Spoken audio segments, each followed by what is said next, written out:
As Renato watched Lupino vanish on the horizon, he could feel nausea building in him. He felt ill. Could his knees really be aching this much? But how could he have handed the core off to Lupino? That was a recipe for disaster.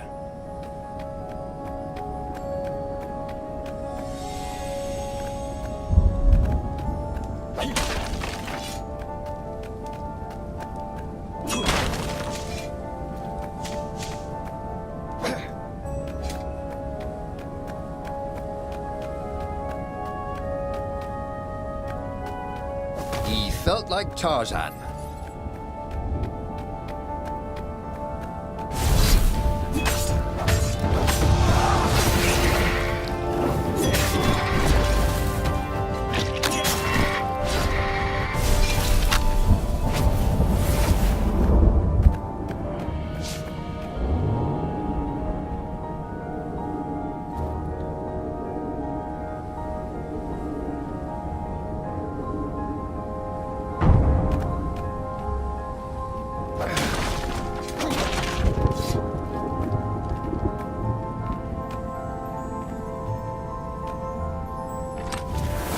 A chest that shiny deserved to be opened.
To hurt.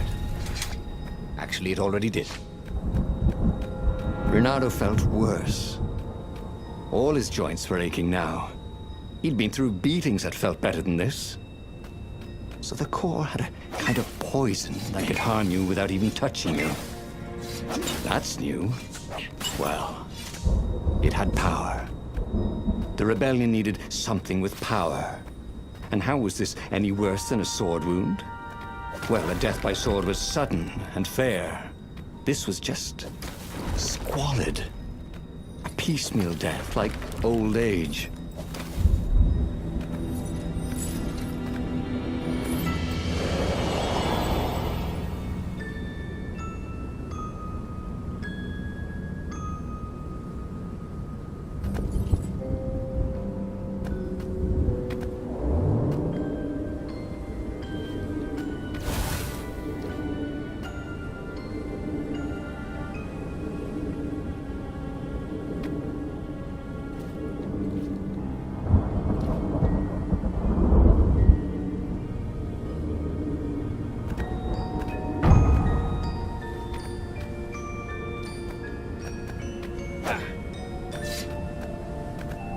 Sometimes, Renato really hated inanimate objects.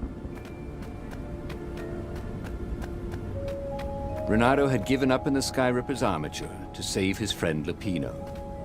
But without its armature, Skyripper's core was a deadly poison.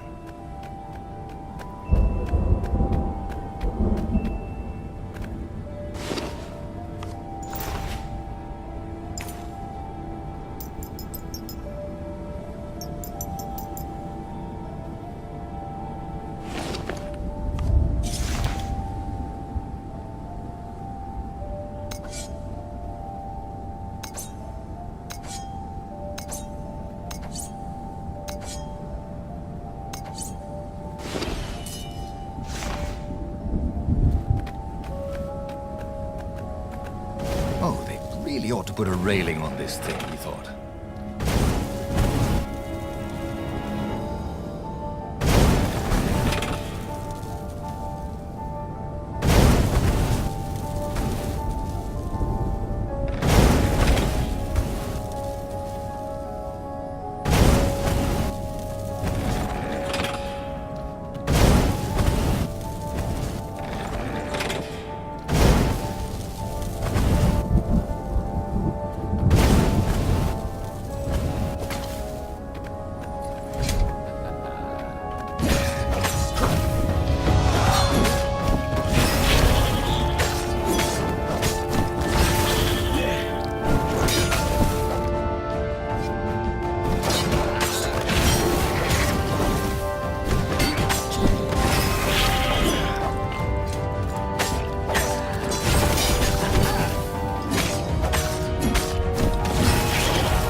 but they stayed back and lobbed pain and death from a distance.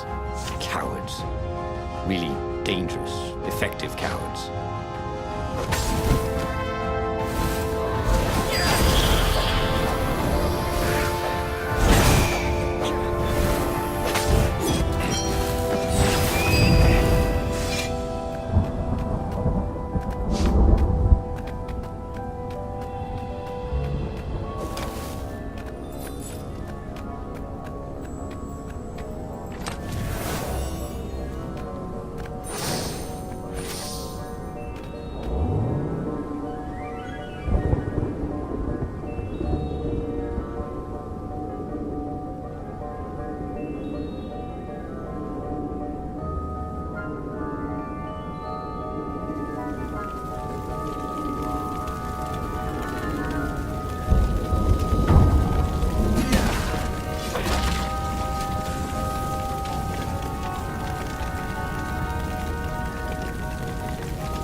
The observatory was a burning hulk.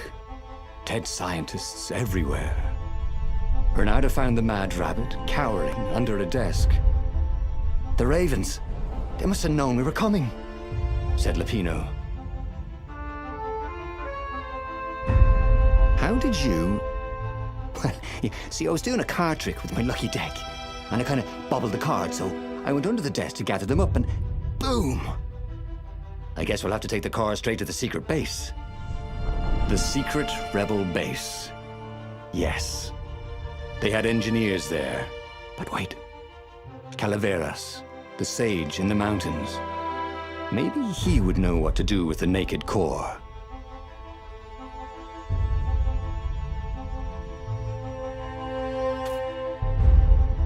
The core was killing him. He needed help.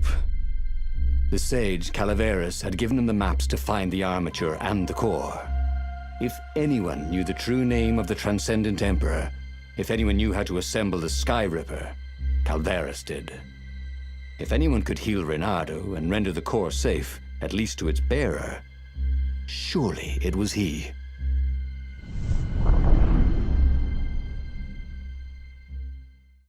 The base of the mountain was the only safe place for a landing.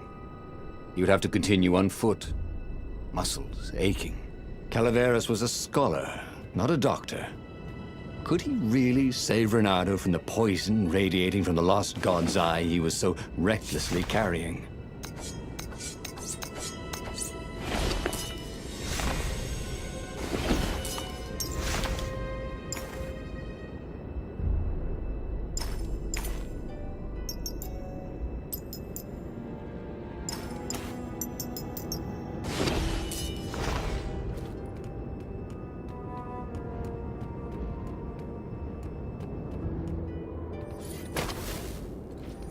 What else could you hook?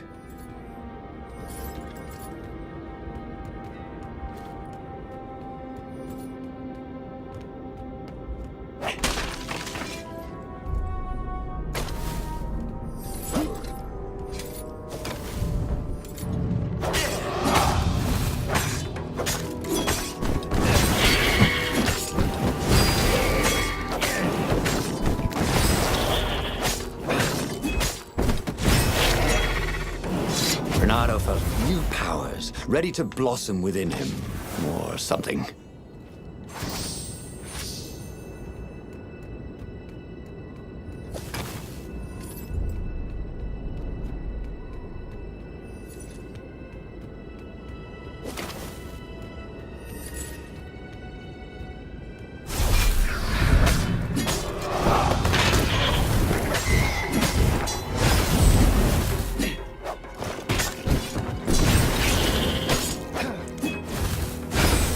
It was good to practice your moves, thought Reynardo. Keeps you limber.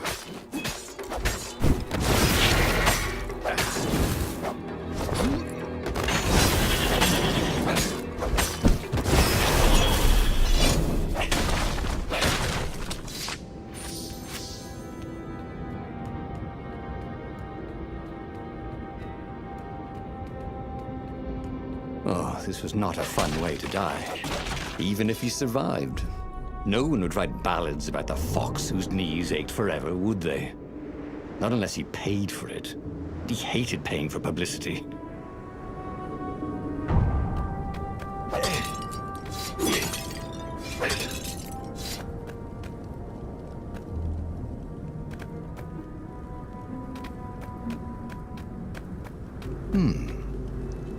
Hero wall, hero sword, ice wall, ice cube.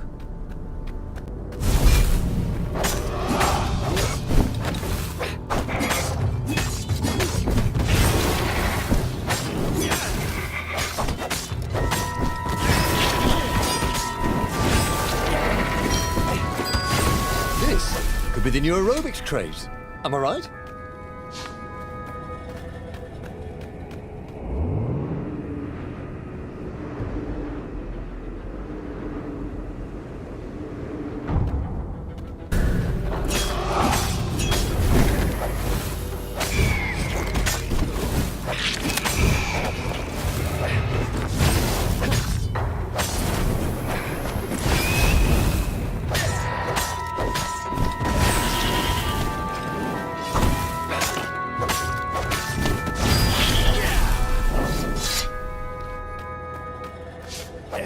It was chilling walking through the living mountains.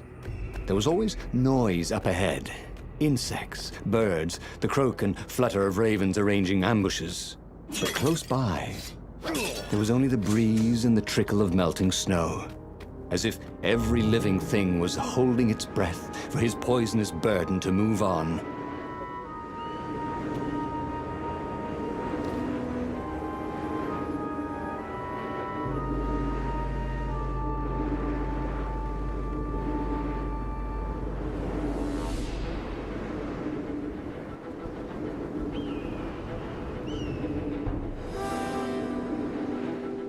Bernardo's paws were getting numb. Calaveras really didn't want company, did he?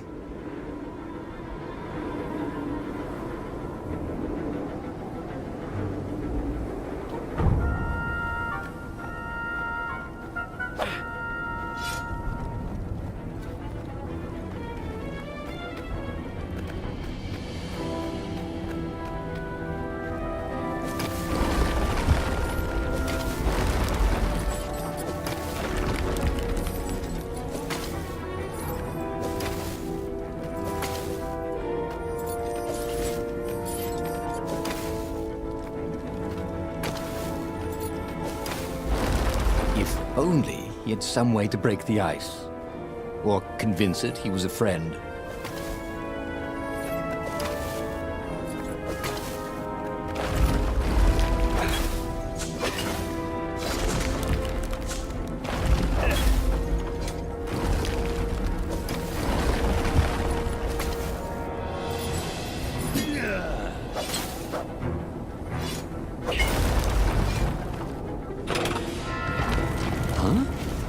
A lever? That was new. Most people still use doorknobs.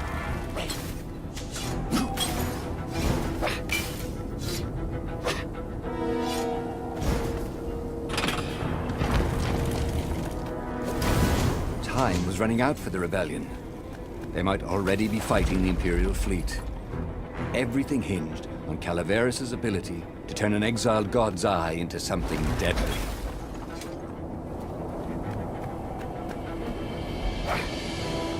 It was definitely easier to fight inanimate objects.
The core, splendid, croaked Calaveras. Where's the armature? Right, I was kind of hoping you wouldn't need it. No, I don't. It's just a professional interest. We've got much better prismatics than the old TE ever did. So Calaveras was an arcane engineer. He fussed at the core all day. He wrapped it with silver chains, and in front of it, he placed a huge, round ruby so that it looked like a monstrous, floating eye. So, what is it? Yeah, I call it the oculum. It's my very first death ray. And it won't poison me? Oh, no, it's completely safe now. Anything I should watch out for?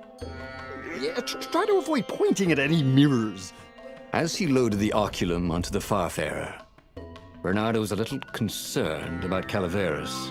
People who were utterly sure of themselves, he had found, were either experts or horribly wrong. Or both. But Bernardo only needed to fire the oculum once. He only needed to destroy one ship, the Emperor's ship, and the war was over. Bernardo plunged into the Imperial fleet. He felt the oculum humming.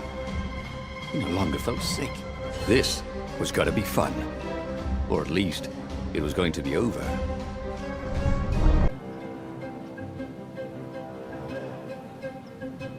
Bernardo resisted the temptation to fire the oculum until the time came. He could sense its arcane energies yearning to escape the sage's wrappings. But it wasn't eating him alive. So that was a plus. He felt good about himself. He'd saved a friend, he'd helped the rebels, he'd relied on himself, but he'd listened to others. He felt like the right sort of hero. Wise, yet decisive. Calaveras had been so sure it would work. Maybe he could fire it just a few times. No harm in that, right? But only when he absolutely needed to.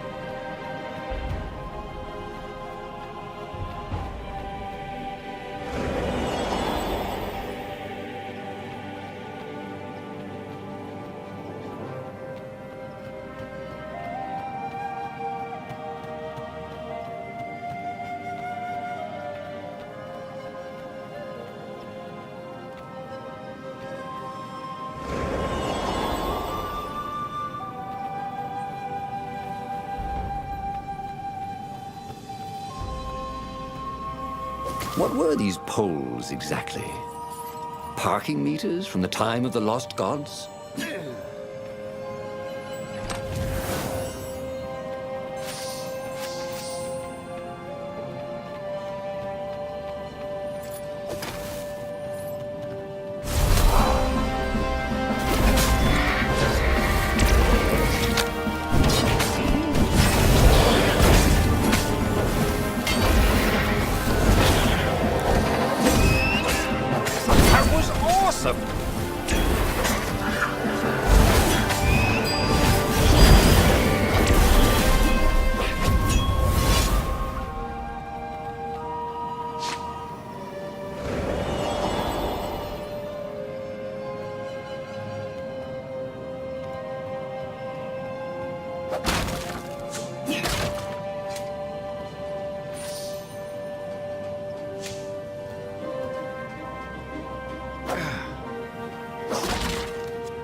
Renato wondered if it wasn't cheaper to build bridges and stairs.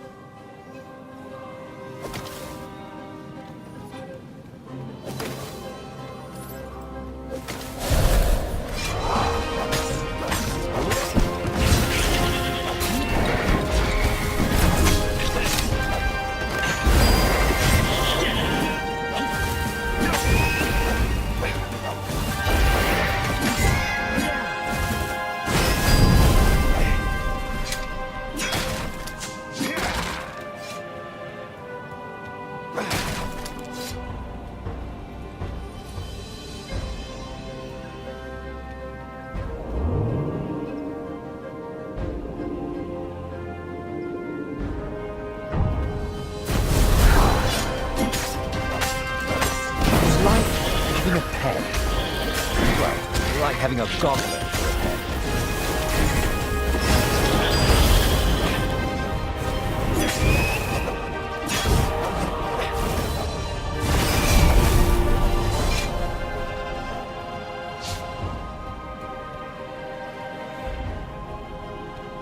Reynardo's arm was getting tired. The core was no longer eating at him, but he still felt weak. His stamina was shot.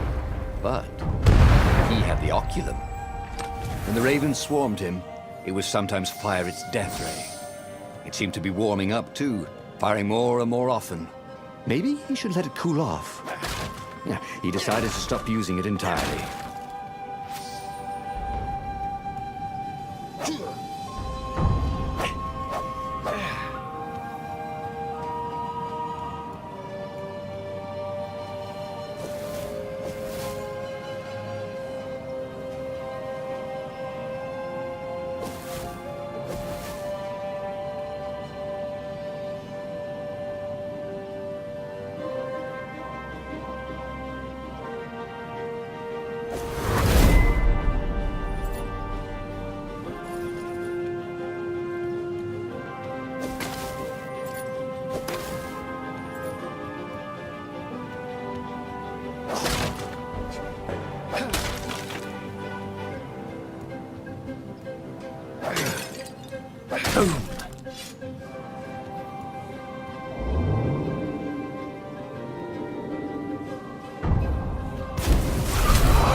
Odd.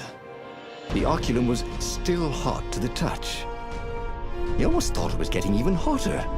Well, that was ridiculous, of course. Anyway, he'd only to fire it one more time, and then he could chuck the whole contraption into the abyss. And the Emperor's ship was now in range. Reynardo squinted. He could make out the line of ravens protecting the ship. Zenobia in front, conjuring. And on the deck, yes, that was His Imperial Majesty, pacing in his golden armor. Reynardo lined up his shot and fired. Caught in the beam, the ship burst into flames. The ravens and Zenobia exploded. The Emperor, too, exploded. Reynardo waited for the beam to stop, but it only got brighter and the oculum hotter.